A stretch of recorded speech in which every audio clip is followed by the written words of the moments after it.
Hello everyone.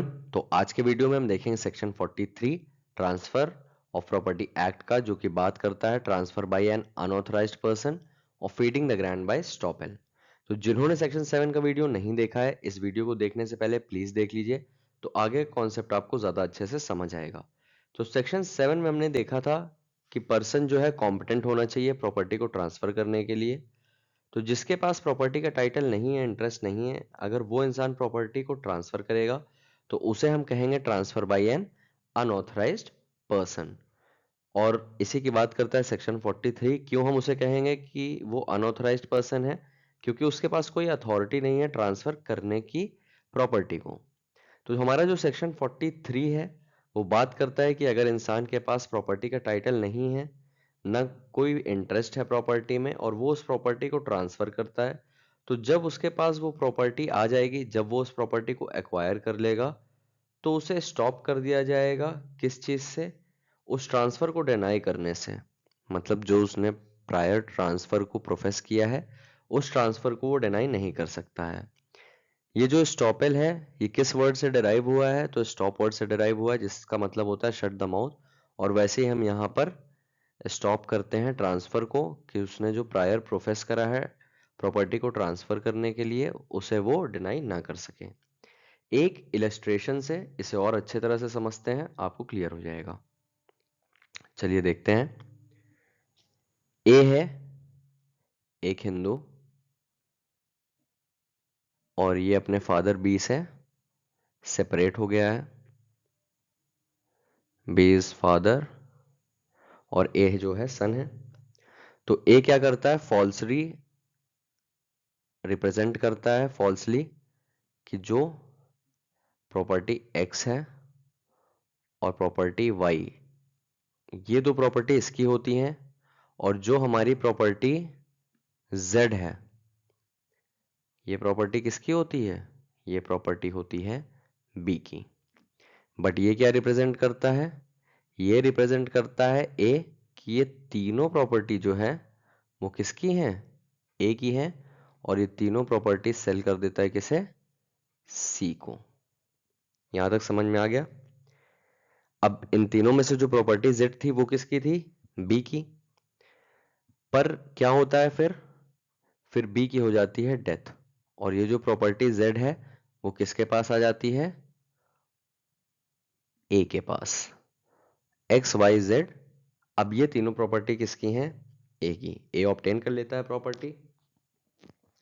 तो अगर यहां पर कॉन्ट्रैक्ट कैंसिल नहीं हुआ है, तो ए को प्रॉपर्टी जेड सी को ट्रांसफर करना पड़ेगा, और अगर वो नहीं करेगा तो सी कंपेल कर सकता है ए को कि जेड जो प्रॉपर्टी है वो उसको ट्रांसफर करी जाए। ये आपको समझ में आ गया? चलिए एसेंशियल देख लेते हैं। इसमें बस इतना ही था। एसेंशियल क्या कहता है? पहला, कि transferor is an unauthorised person. अब अगर आप ऊपर का इलस्ट्रेशन देखेंगे, तो ए कब हमारा अनऑथराइज्ड था? पहले अनऑथराइज्ड का मतलब समझिए। ट्रांसफरर हमारा अनऑथराइज्ड पर्सन है। क्यों? क्योंकि उसके पास टाइटल या अथॉरिटी नहीं है ट्रांसफर करने के लिए। जो प्रॉपर्टी वो प्रोफेस कर रहा है ट्रांसफर करने के लिए, वो उसकी है ही नहीं। जैसे जब तक जेड प्रॉपर्टी ए ने अक्वायर नहीं करी थी और उसने जेड को ट्रांसफर कर दिया था सी को, तो जेड प्रॉपर्टी के रिस्पेक्ट में ए क्या था? अनऑथराइज्ड पर्सन था। ये क्लियर हो गया होगा? Next, the transferor made a fraudulent representation. तो क्या होता है? फ्रॉड कैसे कमिट है? जैसे सपोज करिए कि दो प्रॉपर्टी उसकी है और वो रिप्रेजेंट करता है कि तीनों प्रॉपर्टी उसकी है। जैसे ऊपर के एग्जांपल में हुआ कि एक्स और वाई प्रॉपर्टी उसकी थी, और उसने रिप्रेजेंट करा कि जेड प्रॉपर्टी भी उसकी है। तो उसने क्या किया? फ्रॉड कमिट किया।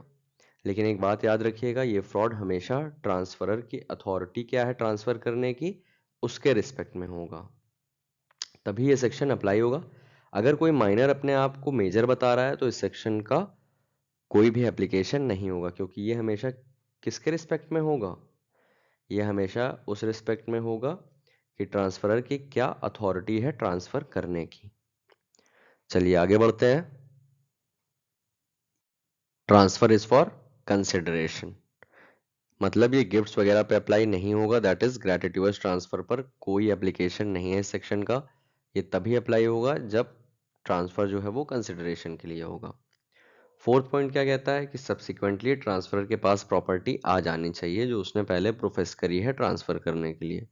अब ये कैसे भी मिल सकती है उसे, ट्रांसफर इंटर वाइवोस या थ्रू ऑपरेशन ऑफ लॉ। तो अगर ये सारी कंडीशंस फुलफिल हो जाती हैं तो हमारे ट्रांसफरी के पास क्या राइट होगा? तो अब ट्रांसफरी के पास राइट है कि वो कंपेल कर दे ट्रांसफरर को कि प्रॉपर्टी जो है वो उसको ही ट्रांसफर करी जाए, बट ये तभी तभी एक्सरसाइज करी जा सकती है जब कॉन्ट्रैक्ट एग्जिस्टेंस पे हो। अगर कॉन्ट्रैक्ट कैंसिल हो गया है तब उसका कोई राइट नहीं है प्रॉपर्टी क्लेम करने का। सेक्शन 43 का बेसिस क्या है?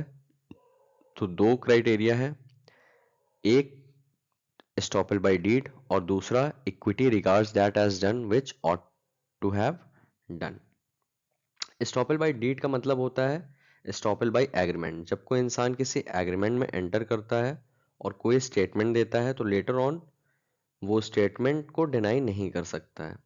जब कोई इंसान ऐसी प्रॉपर्टी ट्रांसफर करता है जो उस वक्त उसके पास नहीं है बट फ्यूचर में वो उस प्रॉपर्टी को एक्वायर कर लेता है तो लेटर ऑन वो उस ट्रांसफर को डिनाई नहीं कर सकता है। ठीक है। और दूसरा क्या है कि अगर किसी इंसान ने प्रॉमिस किया है कि वो परफॉर्म करेगा तो जब उसके पास पावर आ जाती है उस परफॉर्मेंस को करने की तो उसे उसे परफॉर्म करना पड़ेगा। तो ये था बेसिस आपका सेक्शन 43 का। प्रोविजो क्या बात करता है? सेकेंड पैरा सेक्शन 43 का प्रोटेक्ट करता है सब्सिक्वेंट ट्रांसफरी के इंटरेस्ट को। अगर वो ये प्रूव कर देता है कि वो बोनाफाइड परचेजर है विदाउट नोटिस तो उसका राइट इफेक्ट नहीं होगा। सपोज करिए अब ये यहाँ पे इस सेक्शन में किसकी बात कर रहा है? जैसे यहाँ पर आपका ए है, ए ने प्रोफेस करा कि वो प्रॉपर्टी बी को ट्रांसफर करेगा और अभी प्रॉपर्टी ए के पास नहीं है। लेटर क्या होता है, प्रॉपर्टी ए के पास आ जाती है और ए ये प्रॉपर्टी बेच देता है जेड को। ए ने प्रॉपर्टी किसको बेच दी? जेड को बेच दी। तो ये जो हमारा जेड है ये क्या है? ये है हमारा सब्सिक्वेंट ट्रांसफरी। तो यहां पर हम बात इसकी कर रहे हैं। ठीक है। तो क्या कह रहा है कि यहां पर क्या z इफेक्ट होगा किस चीज से? इस बात से कि a को कंपेल किया जाए प्रॉपर्टी b को ट्रांसफर करने के लिए। तो इसी का आंसर देता है सेक्शन 43 और कहता है कि सब्सिक्वेंट ट्रांसफरी इफेक्ट नहीं होगा अगर वो बोनाफाइड परचेजर है विदाउट नोटिस, उसे कोई इस चीज की नोटिस नहीं थी कि पहले ये प्रॉपर्टी ट्रांसफर हो चुकी है, तो उसका जो क्लेम है वो रहेगा और उसका जो राइट है वो इफेक्ट नहीं होगा। आगे बढ़ते हैं। तो नेक्स्ट जो हमारी हेडिंग है वो क्या है? Apparent conflict between section 43 and section 6A। तो जो हमारा जुम्मा मस्जिद का केस था इसमें क्या बोला गया कि कोई भी कॉन्फ्लिक्ट नहीं है सेक्शन 6A के बीच में और सेक्शन 43 के बीच में। दोनों इंडिविजुअल सेक्शन है और ऑपरेट होते हैं इंडिविजुअली। बोला गया है कि जो सेक्शन 6A है वो रूल ऑफ सब्सटेंटिव लॉ है और जो सेक्शन 43 है वो रूल ऑफ एविडेंस है जो कि बेस्ड है doctrine of feeding the grand bye estoppel पे। और स्टॉपेल हमें और कहाँ देखने को मिलता है? अगर आपको पता है तो कमेंट करके बताइए कि स्टॉपेल का कॉन्सेप्ट कहाँ पे दिया हुआ है। और केसेस देख लेते हैं आपके सेमेस्टर पॉइंट ऑफ व्यू से। पहला केस है तिलकधारी लाल वर्सेस खेदान लाल। इसमें क्या हुआ, इसमें बोला गया कि अगर कोई ऐसा पर्सन है जिसके पास प्रॉपर्टी का टाइटल नहीं है और वो प्रोफेस करता है कि वो प्रॉपर्टी को ट्रांसफर कर देता है, तो जब वो एक्वायर कर लेगा इंटरेस्ट उस प्रॉपर्टी पे तो जो प्रायर ट्रांसफर उसने करा था वो उसे डिनाई नहीं कर सकता और जिस पर्सन को उसने ट्रांसफर करा था, प्रोफेस करा था कि उसको ट्रांसफर करेंगे, उसी को वो प्रॉपर्टी एक्वायर करने के बाद ट्रांसफर करनी पड़ेगी। हमारा नेक्स्ट केस है झूलन प्रसाद वर्सेस रामराज प्रसाद। इसमें क्या होता है, इसमें एक मुस्लिम वुमेन होती है, और उसके पास प्रॉपर्टी होती है, क्योंकि टीपीए पढ़ रहे हैं तो प्रॉपर्टी ही होगी। ठीक है। तो उसके प्रॉपर्टी में दो शेयर रहता है, एक उसके माइनर सन का और एक उसका खुद का। तो वो क्या करती है, ये पूरी प्रॉपर्टी सी को बेच देती है, लेकिन इस पार्ट पे क्या है, उसके पास नहीं है, उसने फॉल्स रिप्रेजेंट करके बेच दिया। तो अभी यहाँ पर क्या होगी, ये प्रॉपर्टी जो माइनर सन की दी, उसके रिस्पेक्ट में क्या हो जाएगी, वॉइड हो जाएगी, वैलिड नहीं है, इनवैलिड है। लेकिन क्या होता है, इसकी डेथ हो जाती है। तो अब जो है प्रॉपर्टी क्या हुई, ये पूरी प्रॉपर्टी मुस्लिम वुमेन की हो गई। तो अब जो मुस्लिम वुमेन है वो इस पार्ट को सी को ट्रांसफर करने से डिनाई नहीं कर सकती है। अगर डिनाई करेगी तो सी क्या लगाएगा, सेक्शन 43। समझ गए। तो अब जो प्रॉपर्टी मुस्लिम वुमेन के पास है वो सी को ट्रांसफर करनी पड़ेगी। तो इसमें बस इतना ही था। तो होप सेक्शन 43 आपको क्लियर होगा।